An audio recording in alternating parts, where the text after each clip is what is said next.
हर खबर पर होगी आपकी पकड़। डाउनलोड कीजिए एबीपी लाइव ऐप।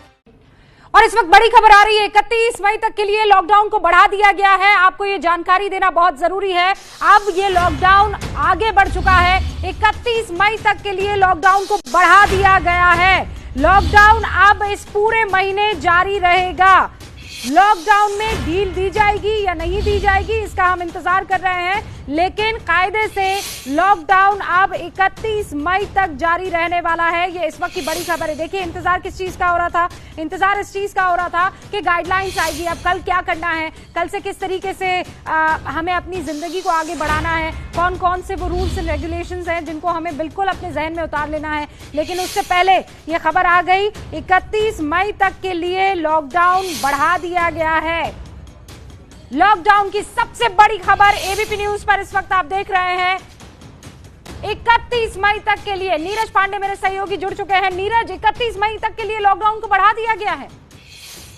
देखिए, लॉकडाउन की अभी घोषणा होना बाकी है, क्योंकि गाइडलाइन, प्रॉपर गाइडलाइन आनी बाकी है एमएचए की। लेकिन एनडीएमए का जो लेटर दिखाई पड़ रहा है उससे साफ है कि 31 मई तक की तैयारी पूरी है। एनडीएमए ने जो मिनिस्ट्रीज को और स्टेट को नोटिफिकेशन, जो लेटर्स भेजे हैं, उसके अनुसार 31 मई तक के लिए एनडीएमए ने लॉकडाउन 4 की तैयारी पूरी कर रखी है। उनका मानना है कि 31 मई तक कोविड को लेकर हम तैयारी पूर्ण कर रखे हैं, तैयारी में हैं।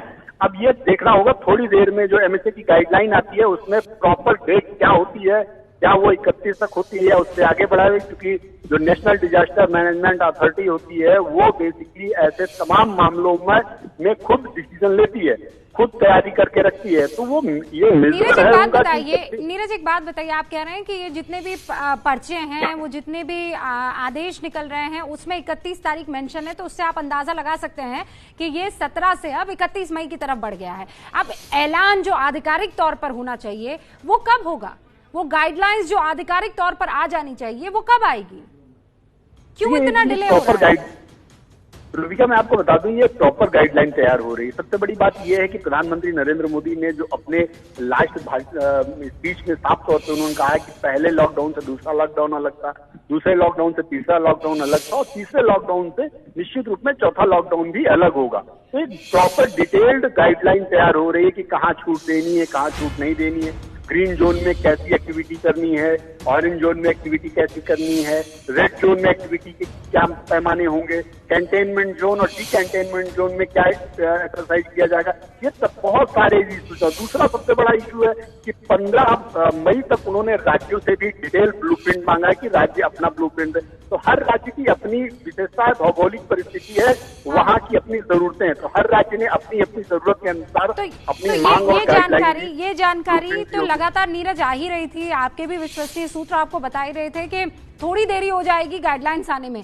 क्या इस बात को लेकर भी चर्चा हो रही है कि राज्यों को कैसे, जिसे कहते हैं ना, लॉकडाउन को लेकर डिसेंट्रलाइज तरीके से कैसे अब आगे बढ़ना है, इस पर भी खूब चर्चा हो रही है। अच्छा नीरज, रोक रही हो एक सेकंड। पंकज हमारे साथ जुड़ चुके हैं, उनके पास भी कुछ जानकारी है। पंकज, अब आधिकारिक तौर पर 31 तारीख तक लॉकडाउन? जी हाँ रूबिका, अभी तक इस बात की चर्चा थी कि 31 मई तक लॉकडाउन 4 हो सकता है। अभी आधिकारिक तौर पर एनडीएमए यानी नेशनल डिजास्टर मैनेजमेंट अथॉरिटी ने ये जारी कर दिया है कि लॉकडाउन 4, जिसका ऐलान खुद प्रधानमंत्री ने कहा था कि लॉकडाउन 4 किया जा रहा है, तो 18 मई से 31 मई तक लॉकडाउन 4 रहेगा। ये इस बात का ऐलान हो चुका है। अब सिर्फ इंतजार हो रहा है कि गाइडलाइन क्या जारी किए जा रहे हैं और कितना टाइम लग सकता है पंकज, क्योंकि सुबह से इंतजार हो रहा है। निर्मला सीतारमण जो अमूमन 4 बजे प्रेस कॉन्फ्रेंस करती थी, वो 11 बजे आज देश के सामने आई, तो ऐसा लग रहा था कि हो सकता है कि आगे पीछे वो गाइडलाइंस जो है वो आ जाए। लेकिन अब तो 6 भी बज चुके हैं, गाइडलाइंस का अभी भी देश इंतजार कर रहा है। क्या वजह है? रूबिका, देखिए, शाम 8 बजे कैबिनेट सेक्रेटरी जो हैं वो अलग अलग राज्यों के मुख्य सचिव और वहाँ के बड़े अफसरों के साथ माफ कीजिएगा, वो वीडियो कॉन्फ्रेंस से मीटिंग करेंगे। तो मुझे लगता है गाइडलाइन कैसे लागू किया जाए इस पर चर्चा होगी। तो उससे पहले किसी भी वक्त गाइडलाइन आ सकता है हम सबके सामने। और ये जो नीरज कह रहे थे, डिजास्टर मैनेजमेंट को लेकर जो एक आदेश पारित हुआ उसमें तारीख 31 लिखी गई है, 31 मई जो है, यानी जितनी भी तैयारियां इस वक्त देश में हो रही है वो राज्यों की तरफ से या केंद्र सरकार की तरफ से, वो 31 मई तक के लॉकडाउन 4.0 को रख के हो रही है। जी हाँ, बिल्कुल रूपका, इसको जैसा अब हम पुष्ट कर सकते हैं। बिल्कुल बिल्कुल, जैसे कि आप जानते हैं कि पंजाब, तमिलनाडु और महाराष्ट्र, इन सभी जगहों पर 31 मई तक ऑलरेडी लॉकडाउन को बढ़ाया जा चुका है। यानी उनको इस बात के पहले से ही भनक लग गई थी, इसीलिए अभी जाकर के ये फैसला हुआ है कि 31 मई तक पूरे देश में लॉकडाउन रहेगा। इस बात का आधिकारिक फैसला हो चुका है, ऐलान भी हो चुका है। अब सिर्फ गाइडलाइन की बात है। कुछ मामले फंसे हुए थे पब्लिक ट्रांसपोर्ट के, मेट्रो से लेकर के जो पब्लिक बसेज होती हैं पब्लिक ट्रांसपोर्ट की, डोमेस्टिक फ्लाइट सर्विसेज की, कुछ स्पेशल ट्रेनें चलाए जाने की नॉर्मल तरीके से, उन पर मामला फंसा हुआ था कि उस पर क्या किया जाना है। एक बार फैसला हो जाता है तो हम सबके सामने गाइडलाइन आ जाएंगे। तो डिजास्टर मैनेजमेंट ने 31 तारीख दे दी है, ये क्लियर कर दिया है जो होम मिनिस्ट्री की तरफ से गाइडलाइन जारी होने वाली है कि 31 मई जो है उसको ध्यान में रखा जाए। लॉकडाउन अब 31 मई तक रहने वाला है। जी हाँ, बिल्कुल, जिस तरीके से एनडीएमए ने कहा है, गृह मंत्रालय उसी हिसाब से अपनी तैयारी कर रहा है और उसी तरीके से गाइडलाइन भी बनाए जा रहे हैं। कि हम कितना इंतजार हमें करना चाहिए? पंकज, आपके सूत्र क्या बता रहे हैं? रूपका, मुझे लगता है कि कुछ और मिनटों का इंतजार किया जाना चाहिए। जैसा मैंने आपको कहा कि 8 बजे कैबिनेट सेक्रेटरी राज्यों के मुख्य सचिवों से बातचीत करेंगे, तो उससे पहले पंकज, वो खत जो है वो एबीपी न्यूज के पास आ चुका है, disaster management, national disaster management authority का, और मैं दर्शकों को जरा ये खत जो है वो दिखाना चाहती हूँ और उसमें वो लाइन दिखाना चाहती हूँ। Department of Government of India, state government and state authorities to continue the lockdown measures up to 31st. ये देखिए, मैं जूम करके दिखाती हूँ। Continue the lockdown measures up to 31st May 2020. और ये आपको दिखा दूं, नेशनल डिजास्टर मैनेजमेंट अथॉरिटी की तरफ से जारी किया गया ऑर्डर है। ये ऑर्डर 17 मई को जारी किया गया। ये देखिए डेट, यहां पे मैं जूम करके दिखा रही हूं, 17 मई को जारी किया गया, जिसमें ये क्लियर लिखा हुआ है, considering the fact that lockdown measures need to be implemented for a further period in the country to contain the spread of COVID-19, NDMA, in exercise of powers under Section 6(2)(I) of Disaster Management Act 2005, hereby directs the ministries, Department of Government of India, state governments and state authorities to continue the lockdown measures up to 31st May 2020. आप ये समझ लीजिए, ये clarity अब इस खत के साथ मिल गई है। रात 9 बजे कैबिनेट सचिव राज्यों के साथ एक बैठक भी करने वाले हैं, लेकिन आपदा प्रबंधन के लिए एनडीएमए का ये निर्देश है, जिसमें 31 मई की तारीख जो है वो मेंशन कर दी गई है कि तैयारी जो पूरी आप रख रहे हैं वो 31 तक की रखिए। ओम प्रकाश भी इस वक्त आपको दिखाई दे रहे हैं, जरा उनका भी रुख कर लेते हैं। ओम प्रकाश, आपके पास क्या जानकारी मिल रही है? देखिए, स्पष्ट तौर पर केंद्रीय गृह मंत्रालय को ये चिट्ठी भेज दी है, केंद्रीय गृह सचिव के पास ये पत्र भेज दिया है एनडीएमए ने, और इस एनडीएमए की चिट्ठी में मेंबर सेक्रेटरी ने डायरेक्ट किया है कि 31 मई 2020 तक देश के सभी राज्यों में लॉकडाउन जारी रहेगा। लेकिन इस लॉकडाउन की शर्तें क्या होंगी, इस लॉकडाउन में क्या छूट दी गई हैं, इसके लिए एनडीएमए ने केंद्रीय गृह सचिव को कहा है कि वो अपनी तरफ से आदेश निकालें कि इस लॉकडाउन में किस तरह की छूट दी जाएंगी। लेकिन एनडीएमए ने स्पष्ट किया है कि देश के सभी राज्यों में केंद्र सरकार समेत 31 मई 2020 तक लॉकडाउन जारी रहेगा। रूपका, 31 मई तक लॉकडाउन जारी रहने वाला है। 9 बजे एक वीडियो कॉन्फ्रेंसिंग भी जो है कैबिनेट सेक्रेटरी की बाकी राज्यों के साथ होने वाली है। अब मैं आप दोनों से एक एक करके ये पूछना चाह रही हूँ, क्योंकि ये समझना जरूरी है। अब ये जो वीडियो कॉन्फ्रेंसिंग है, ये गाइडलाइंस के बाद होनी है कि पहले वीडियो कॉन्फ्रेंसिंग होगी और उसके बाद गाइडलाइंस आएंगी? पंकज, जो जानकारी मिली है कि एक बार गाइडलाइन जारी हो जाने के बाद इस गाइडलाइन को कैसे इंप्लीमेंट करना है, इसके लिए कैबिनेट सेक्रेटरी राजीव गौबा जो है वो राज्यों के मुख्य सचिव से बात करेंगे, ऐसी जानकारी आई है। यानी पहले गाइडलाइंस आएंगी और उसके बाद वीडियो कॉन्फ्रेंसिंग के जरिए निटी-ग्रिटीज जो है वो डिस्कस की जाएगी। ओम प्रकाश, आपके पास भी यही जानकारी है? बिल्कुल, पंकज जी एकदम सही कह रहे हैं कि पहले गाइडलाइंस आएंगी। गाइडलाइंस में आपको बता दूं रूपका किसी भी क्षण जारी हो सकती हैं। केंद्रीय गृह सचिव ने उसको अंतिम रूप दे दिया है और वो किसी भी क्षण जारी की जा सकती हैं। इस गाइडलाइन में स्पष्ट है कि आगे की जिंदगी लोगों को किस तरह से कोरोना को अपने साथ लेकर चलना होगा और किन किन चीजों में छूट दी जाएगी। लेकिन स्पष्ट है कि गाइडलाइन जारी होने के बाद केंद्रीय कैबिनेट सचिव राज्यों के प्रमुख सचिवों के साथ बैठक करेंगे। रूबिका, इस वक्त की खबर यह है कि गाइडलाइंस कभी भी आ सकती है। ओम प्रकाश ये जानकारी हमें दे रहे हैं कि बस हमें थोड़ा और इंतजार करना चाहिए, क्योंकि किसी भी वक्त गाइडलाइंस जारी की जा सकती है। अलग अलग जगविंदर पटियाल भी हमारे साथ जुड़ चुके हैं, ओम प्रकाश तिवारी इस वक्त आपको दिखाई दे रहे हैं और पंकज झा भी दिखाई दे रहे हैं। जगविंदर, मैं चाहती हूँ आपके पास जो जानकारी है पहले वो साझा करें। देखिए रूबिका, एक तो 9 बजे वीडियो कॉन्फ्रेंसिंग के जरिए देश के सभी ब्यूरोक्रेट्स को संबोधित करने वाले हैं कैबिनेट सेक्रेटरी, और वो बताएंगे कि जो गाइडलाइंस जारी होती हैं उसमें क्या क्या खुलेगा और कैसे कैसे इंप्लीमेंट करवाया जाएगा। अगर राज्यों के नौकरशाहों का कोई सवाल होता तो उसका भी वो जवाब देंगे। तो ये 9 बजे वीडियो कॉन्फ्रेंसिंग होगी। लेकिन अगर लॉकडाउन की बात करें तो पंजाब पहले ही एक कदम आगे है। कैप्टन अमरिंदर सिंह ने 24 घंटे पहले ही ऐलान कर दिया था कि 31 मई तक पंजाब में लॉकडाउन जारी रहेगा। हाँ, आज रात से कर्फ्यू खत्म हो जाएगा। 17 मई तक पंजाब में कर्फ्यू था। अब सवाल यह है कि क्या क्या रियायतें मिलती हैं, इसलिए हमारी भी गाइडलाइंस पे नजर बनी हुई है। चंडीगढ़, हरियाणा और हिमाचल ये भी गाइडलाइंस की तरफ देख रहे हैं और वहां पर भी लॉकडाउन जारी रहेगा। 31 मई तक आप समझ लीजिए 72 दिन जो है वो पूरे हो जाएंगे। अगर 31 मई इस वक्त आप समझिए कि आपको वो गाइडलाइंस तो मिलेगी, लेकिन लॉकडाउन 4.0 के साथ आपको चलना होगा, आगे बढ़ना होगा, ये क्लियर हो गया है। ये कोरोना की कड़ी को तोड़ने के लिए किया गया है। 72 दिन का वो लाइफ स्पैन, और उसको तोड़ने के लिए ये लॉकडाउन इस वक्त आप आगे बढ़ते हुए देख रहे हैं। रात 9 बजे कैबिनेट सचिव जो हैं वो बातचीत करने वाले हैं अलग अलग राज्यों से, और इस बात पर चर्चा होगी कि गाइडलाइंस में कौन कौन से जो बिंदु हैं उनको कैसे इंप्लीमेंट करना है। तो इस लिहाज से ओम प्रकाश, इंस्ट्रक्शंस और गाइडलाइंस थोड़ा जल्दी आएंगी।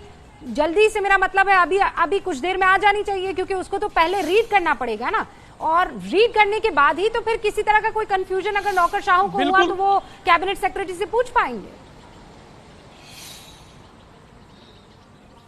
बिल्कुल रूबिका, आप एकदम सही कह रही हैं। गाइडलाइन अब से कुछ देर बाद जारी कर दी जाएगी।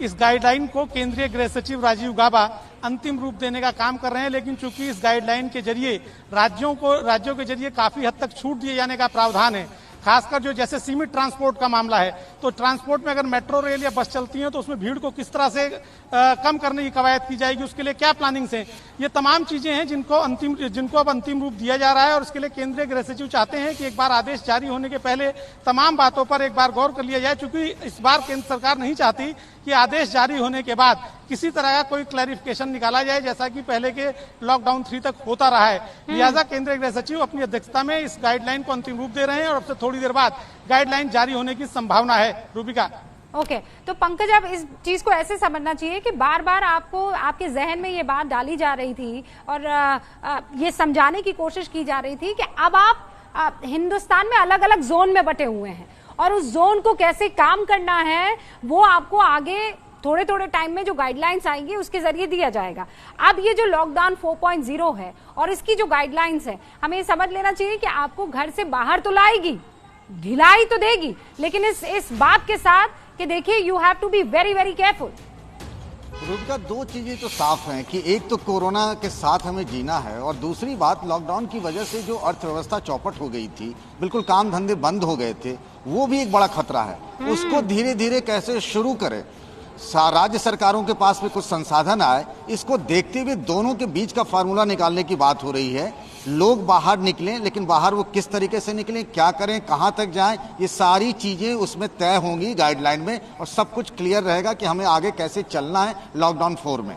अभी जो है जगविंदर पटियाल, थोड़ी ढिलाई और दी जाएगी। मतलब ऐसा नहीं है कि स्कूल कॉलेजेस खुल जाएंगे, ऐसा नहीं है कि सारी गाड़ियां और पब्लिक ट्रांसपोर्टेशन जो है वो सड़क पर दिखेगा।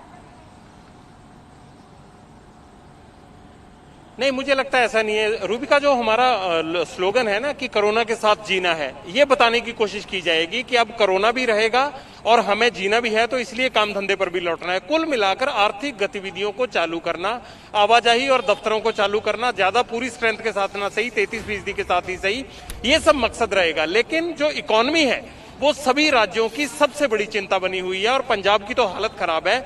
88% रेवेन्यू लॉस अगर कैप्टन अमरिंदर सिंह प्रधानमंत्री को बता रहे हैं, तो आप मानिए कि 3,500 करोड़ रुपए जो मंथली इनकम थी वो 400 करोड़ रह गई है। तो ये तो तनख्वाहें देने के लायक भी नहीं है। और अगर मान लीजिए कि ये गतिविधियां चालू नहीं करते हैं तो ना तो केंद्र को कोई जीएसटी जाएगा और ना ही वहां से राज्य सरकार को कुछ मिलेगा, तो ये तो पूरा ठप हो जाएगा। अब मकसद यही है कि आवाजाही थोड़ी बढ़ाई जाए, काम धंधे की रफ्तार तेज की जाए, ताकि जो क्राइसिस और बड़ा खतरा मंडरा रहा है सिर पर, उससे बचा जाए, उसे घटाया जाए और कोरोना से भी बचा जाए। अलग अलग राज्यों के मेरे सारे सहयोगी यानी एबीपी न्यूज के संवाददाता हमारे साथ इस वक्त जुड़े हुए हैं। ये बताना चाहती हूँ मैं आपको, मुंबई से मृत्युंजय हमारे साथ है, मनीष शर्मा इस वक्त आपको दिखाई दे रहे हैं। और आपको ये पता होना चाहिए कि 6 बजे संडे को पंकज का पंच जाता है और पंकज इस बार इस एपिसोड में यही बताने वाले थे कि इकोनॉमी की रफ्तार जो है वो क्यों इस वक्त जरूरी है, जो जगविंदर बता रहे हैं। मनीष और मृत्युंजय, मैं आपके पास आऊं उससे पहले, पंकज, अर्थव्यवस्था को आपको पटरी पर लाना है, ठीक है भाई, समझ में आता है, लेकिन आप पटरी पर कैसे लाएंगे? क्योंकि सड़क पर सारे मजदूर हैं, सड़क पर सारे श्रमिक हैं, आप अपनी फैक्ट्रीज चलाएंगे कैसे? तो ये जो क्राइसिस है वो खत्म होता तो नहीं दिख रहा है पंकज। रूपका, देखिए 2 तरीके की परेशानी है। एक तो कोरोना लॉकडाउन की वजह से क्या हुआ, बहुत सारी फैक्ट्रियां बंद हो गई, काम धंधा चौपट हो गया। तो जो जहां थे, जिस राज्य में पहले से रह रहे थे, उनमें से कई लोग बेरोजगार हो गए हैं। एक सर्वे के मुताबिक हर चौथा हिंदुस्तानी बेरोजगार हो गया। दूसरी बात, प्रवासी मजदूर जो चले आ रहे हैं, खासतौर से हिंदी पट्टी के इलाकों में देखें, वो बिहार का मसला हो, यूपी हो, झारखंड हो, मध्य प्रदेश हो या छत्तीसगढ़ हो, यहाँ लाखों की संख्या में मजदूर वापस लौट रहे हैं। वो अब आकर क्या करेंगे? उनके पास भी कोई जरिया नहीं है। तो राज्य सरकारों ने अपना अपना कुछ फार्मूला बनाया है। जैसे मैं अगर यूपी का ही जिक्र कर लूँ तो जैसे 3rd लॉकडाउन के फेज में कुछ फैक्ट्रियों को कुछ शर्त के साथ खोलने की इजाज़त दी गई। तो यहाँ क्या किया गया, जो अगल बगल के जिलों में लोग चले गए थे मजदूर या कामगार काम करने के लिए, सरकार ने उनको वापस बुलाया और कुछ फैक्ट्रियों में काम शुरू हो गया है। लॉकडाउन 4 में जब ज़्यादा छूट मिलेगी तो मुझे लगता है जो मजदूर वापस आए, जैसे मान लीजिए कोई दर्जी है, कोई लोहार है, कोई सुनार है, उसको उसी के स्किल के हिसाब से एमएसएमई से जोड़ दिया जाए तो कुछ हालात बेहतर हो सकते हैं पहले से। अच्छा पंकज, ये हर कोई चाहेगा कि हालात जल्द से जल्द बेहतर हो, लोगों के जेब में पैसा भी आए, लेकिन वो पैसा कोरोना को ठीक करने में ज़ाया ना हो। हर कोई चाहेगा कि वो स्वस्थ भी रहे, मतलब जान भी रहे और जहान भी रहे, और इसीलिए हम वो गाइडलाइंस का इंतज़ार कर रहे हैं। और इस बीच तमाम दर्शक ये जानने के एबीपी न्यूज़ क्या हो सकता है, लॉकडाउन 4.0 में गाइडलाइंस क्या क्या हो सकती है वो बता रहे हैं। फिर कह दूं मैं, क्या है वो नहीं, क्या गाइडलाइंस हो सकती है वो बता रहे हैं। बिल्कुल मेरे साथ में बगल में जो आपको ये ग्राफिक्स दिख रहे हैं, ये देखिए, जैसे फ्लाइट की सीमित सेवा हो सकती है, और फ्लाइट की सीमित सेवा के ठीक ऊपर देखिए, थोड़ा छोटा फॉन्ट है लेकिन आपको दिख जाएगा, ये देखिए क्या हो सकता है। फ्लाइट की सीमित सेवा हो सकती है चालू, सीमित सेवा रेल की भी, मेट्रो की सीमित सेवा चालू हो सकती है, एक जिले से दूसरे जिले में जाने की छूट मिल सकती है। लेकिन मृत्युंजय भी, हमारे बाजार दुकानें खुल सकती है शर्तों के साथ, फैक्ट्रीज तो खुली हुई हैं, स्कूल कॉलेजेस ये किसी भी कीमत पर नहीं खुलने वाले हैं, मॉल भी नहीं खुलने वाले हैं। लेकिन मृत्युंजय, मुंबई और महाराष्ट्र में ये सब भी खुलता हुआ नहीं दिखाई दे रहा है, क्योंकि टॉप पर है, अव्वल नंबर पर है कोरोना वायरस इन्फेक्शंस के केस में महाराष्ट्र। बिल्कुल सही कहा रूबिका। और कैसे हालात में मुंबई में यह सब कुछ खुलेगा, जब पूरे देश भर के अगर आंकड़ों की बात करें तो 1/3 आंकड़े तो महाराष्ट्र से आ रहे हैं। आज सुबह के आंकड़ों की बात करें तो पूरे देश भर में अगर 90,000 मामले हैं तो 30,000 मामले तो सिर्फ महाराष्ट्र से है, 18,500 मामले सिर्फ मुंबई से हैं। इतना ही नहीं, और अभी जो स्थिति है वो और चिंताजनक है। कल के अगर हम आधिकारिक आंकड़ों की बात करें तो मुंबई में 24 घंटों में 41 लोगों की मौत हुई है और महाराष्ट्र में 24 घंटों में 67 लोगों की मौत हुई है। यहाँ पर प्रायोरिटी इस समय अर्थव्यवस्था से ज्यादा लोगों की जान बचाना है, और उन लोगों को भी ध्यान रखना है जो अपनी जान बचाने के लिए मुंबई से पलायन कर रहे हैं। 2 तरह के लोग पलायन कर रहे हैं, एक जिनके पास एक वक्त की रोटी जुटाने के लिए कुछ भी नहीं बचा है वो पलायन कर रहे हैं, दूसरे डरे हुए लोग भी पलायन कर रहे हैं जिन्हें लगता है कि अब कोरोना उनके पड़ोस तक पहुंच गया, अब उनके घर तक ना पहुंच जाए, तो वो भी कुछ न कुछ व्यवस्था करके अपनी गाड़ी या जो भी साधन उपलब्ध हो उससे वो पलायन कर अपने किसी दूसरे जो राज्य में है उनका घर निवास है वहां चले जाए। ये भी स्थिति मुंबई में है। तो मुंबई में जो स्थिति बनी हुई है, ये कोरोना का हॉटस्पॉट बना हुआ है। मुंबई, ठाणे, पुणे, मालेगांव, औरंगाबाद, ये 5 जो जिले हैं, आप यहाँ पर किसी भी प्रकार की रियायत को भूल जाइए, क्योंकि अभी यहाँ पर कोरोना का पीक है और ये केसेस यहाँ बढ़ते जा रहे हैं। अभी जरूरत है कल से मुंबई में जो महाराष्ट्र के किसी भी बाशिंदे को किसी भी रियायत के लिए सोचना भी चाहिए, क्योंकि आप देखिए ना, चाहे वो तमिलनाडु हो, चाहे वो गुजरात हो या फिर दिल्ली हो, इन तीनों राज्यों को मिलाकर भी मृत्युंजय उतने केसेस नहीं हो पाते हैं जितने अकेले महाराष्ट्र में है, 20,000 के आसपास। हमारे साथ मनीष भी जुड़े हुए हैं। मनीष, आपके पास वो कौन सी खबर है जो सबसे इस वक्त महत्वपूर्ण है और दर्शकों को जाननी चाहिए? जी रूबिका, सबसे महत्वपूर्ण खबर यह है कि राजस्थान में अगर लॉकडाउन 4.0 की बात की जाए तो राजस्थान के मुख्यमंत्री अशोक गहलोत की बिल्कुल साफ मंशा है कि बीते 2 महीनों की जो तपस्या है वो व्यर्थ चली जाएगी अगर लॉकडाउन में राज्यों को अधिकार नहीं दिए गए कि वो अपने स्तर पर यह तय करें कि किन क्षेत्रों को खोलना है और किन क्षेत्रों में प्रतिबंधों को जारी रखना है। उदाहरण के तौर पर मैं बात करूं, राजस्थान में 5,000 केस अब तक सामने आ चुके हैं और पिछले 4 दिनों का आंकड़ा तो बेहद डराने वाला है। हर दिन 200 से ज्यादा पॉजिटिव केस सामने आ रहे हैं, 125 मौतें ही हुई हैं, ये एक बड़ी राहत की बात है। लेकिन जयपुर, जोधपुर, नागौर, कोटा ये वो जिले हैं जो लगातार हॉट स्पॉट बने हुए हैं। ये बिल्कुल तय है कि स्कूल और दूसरे शिक्षण संस्थान नहीं खुलने वाले, लेकिन केंद्र सरकार के दिशा निर्देशों के बाद राजस्थान सरकार ये चाहती है कि उन्हें भी कुछ अधिकार दिए जाए जिसके अनुसार ये तय किया जाए कि किन क्षेत्रों में प्रतिबंधों को लागू रखना है और किन क्षेत्रों से प्रतिबंधों को कम करना है। जी रूबिका, जो बात मनीष कह रहे हैं, जगविंदर, पहले मैं आपका रुख करूंगी, क्योंकि आप ये बता रहे हैं कि कैबिनेट सेक्रेटरी जो हैं वो 9 बजे मुलाकात कर सकते हैं। क्या ऐसे कोई चांसेस हैं कि अब राज्यों पर छोड़ दिया जाए कि भाई आप डील करो? पहले तो सारा सेंट्रलाइज था, यहां से गाइडलाइंस जारी हो रही थी, अभी भी होगी, लेकिन कौन सी जोन कैसे बनानी? जैसे छत्तीसगढ़ के भूपेश बघेल बातचीत में कह रहे थे एबीपी न्यूज से कि वो हम पर छोड़ दीजिए, हम डिसाइड करेंगे। ऐसा हो सकता है? देखिए, जो कांग्रेस शासित प्रदेश है ना, वो सब ये बात कह रहे हैं, लेकिन बड़ा सवाल ये है कि केंद्र किसी भी तरह से जो इतने दिन की ये तपस्या की है, उनको लगता है कि कहीं राज्य कचरा ना कर दे, पैसा कमाने के चक्कर में, राजस्व जुटाने के चक्कर में कहीं इतनी गतिविधियां ना खोल दे कि स्थिति को कंट्रोल करना मुश्किल हो जाए। इसलिए केंद्रीय गृह मंत्रालय, हेल्थ मिनिस्ट्री सब कुछ अपने हाथ में रखना चाहती है और बड़ा सख्ती से इंप्लीमेंट करवाने के लिए अफसरों पर दबाव भी रखा जा रहा है। पंजाब में कुछ रियायतें 2 दिन पहले दे दी गई थी पिछले लॉकडाउन में, तो अजय भल्ला ने एक करारी चिट्ठी लिखी थी मुख्य सचिव को और उन्होंने ये आगाह किया था कि ऐसी हरकत दोबारा नहीं होनी चाहिए। जब हम रियायतें देते हैं आप तभी रियायतें दीजिए। कूलर और बुक शॉप्स की खोलने के लिए आपने कैसे 2 दिन पहले आदेश जारी कर दिए? तो इन तमाम चीजों को मुझे नहीं लगता कि पूरी तरह से अभी राज्यों को स्पुर्द किया जाएगा, वरना उससे ये रहेगा कि कहीं इतने दिन का जो लॉकडाउन और कर्फ्यू रखा गया उसका नुकसान ना हो जाए।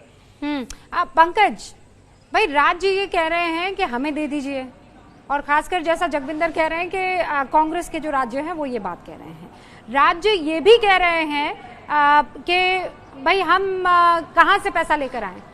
हम केंद्र सरकार से पैसे की उम्मीद लगाए बैठे थे, वो आती दिख नहीं रही है। केंद्र कह रहे हैं हम तो भाई भिजवा रहे हैं पैसा। ये बहुत कंफ्यूजन है जिसे राज्यों को सेंटर के साथ दूर करना जरूरी है, क्योंकि कोरोना काल चल रहा है। और इसीलिए तो रूबिका, लगातार प्रधानमंत्री नरेंद्र मोदी राज्यों के मुख्यमंत्रियों से बात कर रहे हैं। रही बात कि राज्यों को कितनी छूट दी जाए, इस बार उनको कुछ छूट दी जाएगी अपने अपने हिसाब से, लेकिन सब कुछ उनके हवाले कर दिया जाए ऐसा हो नहीं सकता और ऐसा होना भी नहीं चाहिए, क्योंकि एक स्टैंडर्ड गाइडलाइन केंद्रीय गृह मंत्रालय की तरफ से आएगा। और इसीलिए याद करिए रूबिका, लॉकडाउन 1, 2, 3 में ये हुआ था कि एमएचए के गाइडलाइन में कोई छेड़छाड़ कोई राज्य सरकार नहीं कर सकता है। आप उसको स्ट्रिक्ट कर सकते हैं, पर रिलैक्सेशन करने का अधिकार छीन लिया गया था। आपने देखा केरल सरकार चाह रही थी अपने यहाँ कुछ खोलने के लिए, मुंबई में ऐसे ही शराब की दुकानों के साथ में बाद में फैसला वापस लेना पड़ा। तो ऐसी चूक जो है वो बहुत भारी पड़ सकती है। लोगों की जिंदगी का सवाल है, गाइडलाइन सेंटर से ही आएगा। राज्य सरकार को एक सीमित अधिकार होगा उसमें फेरबदल करने के लिए। इस बार इस तरह की संभावना जताई जा रही है, लेकिन वो कोऑर्डिनेशन बहुत स्ट्रांग होना चाहिए। जैसा आप बता रहे हैं कि प्रधानमंत्री नरेंद्र मोदी जो है 4-4 मरतबा सीएम से बात करते हैं, लेकिन उसके बाद उस बैठक के सीएम से जब बात होती है अलग अलग राज्यों के, तो फिर वो अपनी दुविधा दिखाने और बताने लगते हैं। बहरहाल पिंकी भी हमारे साथ चेन्नई से जुड़ चुकी हैं।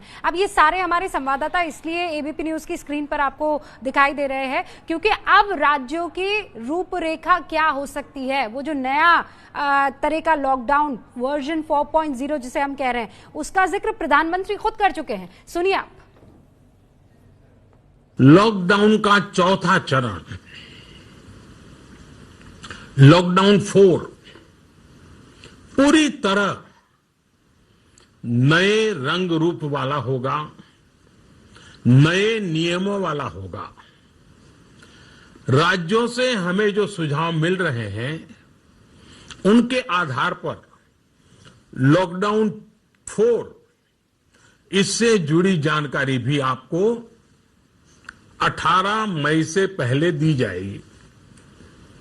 मुझे पूरा भरोसा है कि नियमों का पालन करते हुए हम कोरोना से लड़ेंगे भी और आगे भी बढ़ेंगे। पिंकी राज पुरोहित हमारे साथ बनी हुई है और एक बार फिर से हम दर्शकों को ये बता देना चाहते हैं 31 मई तक के लिए हर राज्य को जो मिनिस्ट्री है उसे ये सूचित कर दिया गया है, और सूचित नहीं किया, ऑर्डर है, बाकायदा ऑर्डर किया गया है कि 31 मई तक के लिए कोरोना वायरस से लड़ने के लिए आप अपनी तैयारियां रखिए। पिंकी भी हमारे साथ जुड़ी हुई है। पिंकी, किस तरीके की रियायत जो है वो चेन्नई देख रही है? रूबिका, देखिए, जहां तक पूरे सदर्न स्टेट्स की बात है, क्योंकि हर सरकार जो है अपने अपने स्टेट्स में जिस तरह के नंबर्स बढ़ रहे हैं उसके अनुसार जो है फैसले लेना चाह रही है। जहां तक तमिलनाडु की बात करें तो 31 मई तक जो है अब इस लॉकडाउन को एक्सटेंड कर लिया गया है। तेलंगाना ने भी पहले ही 29 मई तक एक्सटेंड कर लिया था। वहीं केरला जो है, कल सीएम ने साफ तौर पर यह कहा कि क्योंकि वहां पर अब एक्टिव केसेस जो है वो 100 से भी कम है, ऐसे में लॉकडाउन जो है अब वो डिसकंटिन्यू किया जाएगा। यानी साफ तौर पर हर एक राज्य सरकार जो है वो अपने अपने हालात को देखते हुए राज्यों में इस तरह के फैसले ले रही है। तमिलनाडु में भी क्योंकि अब केस जो है वो 11,000 के पार पहुंच चुके हैं, ऐसे में 25 जिलों को जो है पूरी पार्शियल रिलैक्सेशन दे दिया है। लेकिन वहीं 12 ऐसे जिले हैं जहां पर अभी भी लॉकडाउन जो है वो पूरे स्ट्रिक्टली फॉलो किया जाएगा। सेम ऐसा ही जो है तेलंगाना में भी देखा जा रहा है, जहां पर 29 मई तक ये लॉकडाउन जो है एक्सटेंड किया गया है। कर्नाटका की अगर बात करें तो कर्नाटका ने अभी फिलहाल जो है सिर्फ 2 दिन के लिए और लॉकडाउन को एक्सटेंड किया है। और जिस तरह से, क्योंकि येडियुरप्पा ने भी सीएम जो है उन्होंने पीएम से जब वीडियो कॉन्फ्रेंसिंग के जरिए बात कही थी तो उन्हें यह कहा था कि रेवेन्यू को ध्यान में रखते हुए अब जो है रिलैक्सेशन देना जरूरी है। और यही कारण है कि बेंगलुरु रेड जोन होते हुए भी यहाँ पर भी काफी हद तक रिलैक्सेशन दिया गया। ट्रैफिक जो है वो काफी ज्यादा नॉर्मल दिखाई दे रही है। आप कह रहे हैं कि काफी रिलैक्सेशन की जरूरत इस वक्त आ गई है क्योंकि आपको इकोनॉमी का वो पहिया जो है वो भी दुरुस्त करना है। पंकज, अब ऐसे में सिर्फ फैक्ट्रीज खुल सकती हैं, मतलब हम पुख्ता तौर पर तो नहीं कह सकते हैं, या फिर वो दुकानें भी खुल सकती हैं, बाजार भी खुल सकते हैं? और अगर बाजार में कोई दुकान, तो वो पहले तो अब तक क्लियर था कि एसेंशियल कमोडिटी, लेकिन क्या 4.0 में और ज्यादा रिलैक्सेशन हो सकता है?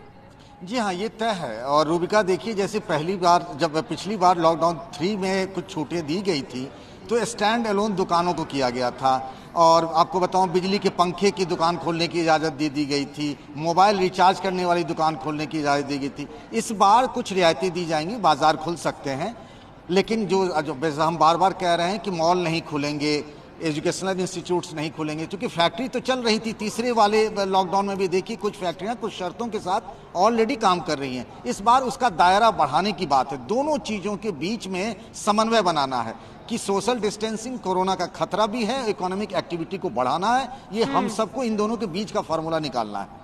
तो ये गाइडलाइंस जो है, नीरज भी हमारे साथ जुड़ चुके हैं। नीरज, हमें ये समझ लेना चाहिए, ये जो गाइडलाइंस है ये ब्रिज है कि लॉकडाउन भी रहे और इकोनॉमी भी चले, कोरोना वायरस भी दूर रहे और जेब में पैसा भी आए। इसके लिए गाइडलाइंस रूपी एक ब्रिज को तैयार किया जाएगा, बहुत सोच समझ कर, और शायद इसीलिए इतना वक्त लग रहा है।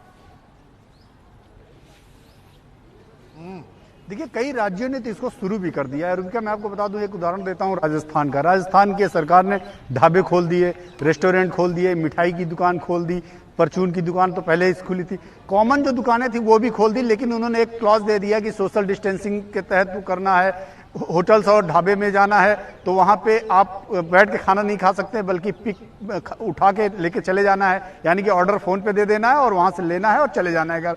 तो ये जो एक्टिविटी बढ़ाई जा रही हैं, फैक्ट्रियाँ खोलने की बात हो चुकी, जब इकोनॉमिकल एक्टिविटी आप बढ़ाने की बात कर रहे हैं तो आप फैक्ट्रियां भी खोलेंगे, छोटी कंपनियां भी खोलेंगे, छोटे मोटे कारखाने भी खोलेंगे, फिर उसमें जो वर्कर है जो आएगा जाएगा तो उसके लिए आपको कॉमन ट्रैवल वाहन भी आपको देना पड़ेगा, यानी ट्रांसपोर्ट व्यवस्था भी करनी पड़ेगी। तो लॉकडाउन तो रहेगा 31 तक, लेकिन जो जीवन ठहरा हुआ है वो थोड़ा सा चल निकलेगा। हाँ, ये जरूर है जो आपको बचाव के रास्ते हैं, लॉकडाउन के दौरान आप कोरोना स्प्रेड ना करे, बढ़े ना, आप बीमार ना हो, इसके उपाय जो बताए गए हैं कि आपको कम से कम 2 गज की दूरी में रहना है, हर समय मास्क आपको पहन के रखना है, हाथों में ग्लव्स पहन के रखना है, सैनिटाइजर रखना है, आप पास में हर समय हाथ धोना है। तो ये जो मेजरमेंट है ये जरूरी है। हाँ, ये अलग बात है, जैसे पंकज जी ने भी अभी कहा कि कई ऐसी चीजें हैं जो नहीं खोली जाएंगी, जैसे कॉलेज नहीं खोले जाएंगे, अभी इंस्टीट्यूशन पूरी तरह से बंद रहेंगे, तो ये सब रिस्ट्रिक्शन रहेंगे। लेकिन अब चूंकि जिंदगी को पटरी पर लाना है, इकोनॉमी को आपको तेज करना है, आपको इंडस्ट्रियल एक्टिविटी बढ़ाना है, तो उसके लिए बहुत सारी चीजें अब आपको खोलनी पड़ेंगी, ट्रांसपोर्ट भी खोलने पड़ेंगे। और कई राज्यों ने इसको शुरू भी कर दिया है, इस एक्सरसाइज को दिल्ली ने भी तैयारी कर ली है। तो अब इंतजार है वो एक प्रॉपर गाइडलाइन की, कि गाइडलाइन कब आए और उसमें क्या क्या बिंदु हैं, उसी हिसाब से राज्य सरकारें उसमें इंप्लीमेंट करना शुरू। लेकिन कहीं ना कहीं उनको इशारा दे दिया गया है, जो बात पंकज कह रहे हैं, पंकज ने आपसे कुछ देर पहले कि भाई इससे पहले तक होम मिनिस्ट्री की तरफ से जो गाइडलाइंस आती थी उसमें किसी तरह का कोई रद्दो बदल जो है राज्य नहीं कर सकते थे, वो बहुत स्ट्रिक्ट गाइडलाइंस थी और उसको आपको मेंटेन करना था। अब मैं ये जानना चाह रही हूँ कि ये जो लॉकडाउन 4.0 है, आप में से कोई भी अगर इसका जवाब दे सके, यू वेलकम टू, आप बस मुझे इशारा कर दीजिएगा तो मैं आपके पास आ जाऊंगी। लेकिन तो सवाल ये है कि ये जो लॉकडाउन 4.0 की गाइडलाइंस आएगी, इसमें एक अम्ब्रेला गाइडलाइन होगी और उसके बाद ये कहा जाएगा कि फिर आप देखिएगा, राज्य देखे क्या किया जा सकता है, क्या नहीं किया जा सके। पंकज, शुरुआत मैं आपसे करती हूँ। देखिए, पिछली बार कुछ ऐसी चीजें हुई थी जिसमें यह कहा गया था कि उस जिले के डीएम जो हैं वो ये देखेंगे। इस बार भी गाइडलाइन केंद्र की तरफ से आएगा, कुछ इस तरीके की छूट नहीं दी जा सकती है राज्य सरकारों को कि आप क्या करेंगे, इसमें फेरबदल कर सकते हैं। हाँ, हॉट स्पॉट एरिया क्या, अंदर क्या होगा, बाहर क्या होगा, जिसके बारे में बताया जा रहा है कि थोड़ी बहुत छूट उनको मिल सकती है, कि इस पर राज्य सरकारें फैसला ले सकती हैं। हमें तब तक गाइडलाइन का इंतजार कर लेना चाहिए। ओके, थोड़ा सा और इंतजार करना चाहिए। हमारे साथ संजय भी लखनऊ से जुड़ चुके हैं, जरा उनका रुख करते हैं। उत्तर प्रदेश की तरफ से तो बार बार ये कहा गया है ना संजय, के जो सरकार की तरफ से या जो केंद्र की तरफ से कहा जाएगा, प्रधानमंत्री नरेंद्र मोदी या होम मिनिस्टर की तरफ से जो गाइडलाइंस आती है हम उसको मानेंगे, सर झुकाकर मानेंगे, किसी तरह का कोई हमें परेशानी नहीं है। अभी भी वही?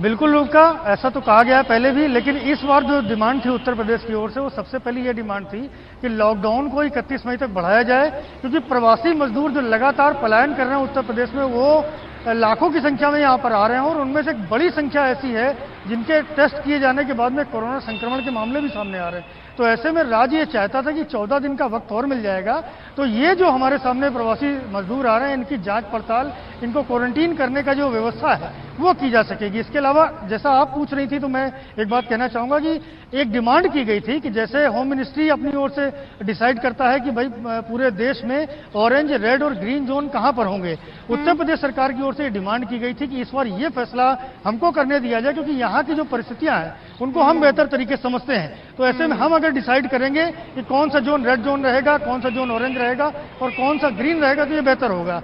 इसके अलावा यहाँ जो उत्तर प्रदेश के मुख्यमंत्री योगी आदित्यनाथ हैं, उनकी ओर से ये कहा गया था कि भाई अगर जो सिनेमाघर, मॉल्स और स्कूल हैं, हाँ, ये जो हॉटस्पॉट है उन इलाकों में भी ना खोले जाएं, लेकिन और दूसरे प्रतिष्ठान जो उस एरिया में नहीं आते हैं उनको खोला जाए, जिससे कि मतलब संजय, आपकी बात सुनने के बाद ही बहुत क्लैरिटी हो गई है कि बहुत सारे राज्य और मेजॉरिटी राज्य हैं जो ये बात कह रहे हैं कि अलग अलग जोन, क्या कौन सी जोन या कौन सा इलाका किस जोन में पड़ना चाहिए वो राज्य सरकारें डिसाइड करें, क्योंकि अगर सरकार के हाथ में वो रहता है तो कई बारी मामले कम ज्यादा हुए, फिर वो लिखा पढ़ी होकर वहां केंद्र में पहुंचे, बड़ा वक्त लग जाता है और इसमें कहीं ना कहीं परेशानी फिर इकोनॉमिकली भी आती है।